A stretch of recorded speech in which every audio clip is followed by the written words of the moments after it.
আৰু এখন ফুলাম গামোচা আদৰণি জনাবৰ কাৰণে অনুৰোধ জনালোঁ। আৰু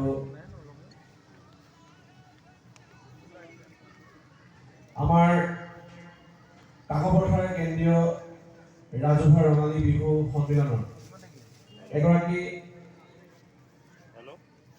সক্ৰিয় কৰ্মকৰ্তা তথা আমাৰ এই বৰ্ষৰ উপসভাপতি সুদীপ্ত নয়ন চাংমাই ডাঙৰীয়া আমাৰ মাজত আহি উপস্থিত হৈছিল। তেখেতক এখনি ফুলাম গামোচাৰে আমি আদৰণি পদ্ম তুমি যোৱা পদ্মকো আমি যাবলৈ অনুৰোধ জনাইছোঁ।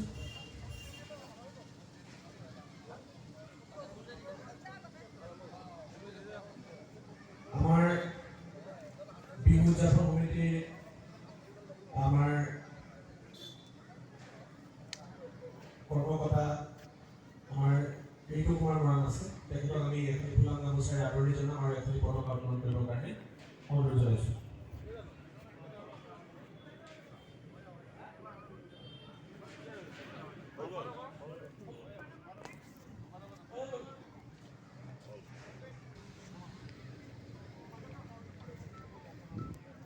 আৰম্ভ কৰিব বিচাৰিছোঁ। প্ৰথম সংখ্যক আমি পতাকা উত্তোলন কৰিছোঁ। আপোনালোকে সকলোৱে আহি অংশগ্ৰহণ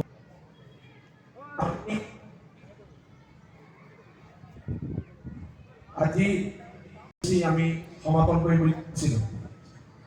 দুখৰ বিষয় আমাৰ উদযাপন সমিতিৰ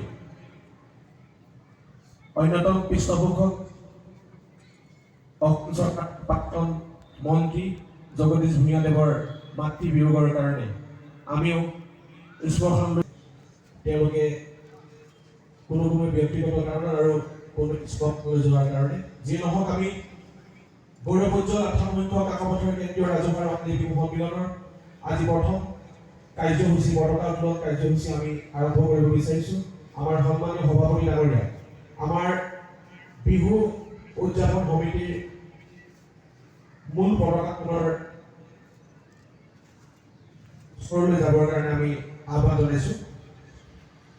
তাৰ প্ৰাক মুহূৰ্তত আমি মাইক্ৰফোনটো আগুৱাই দিছোঁ।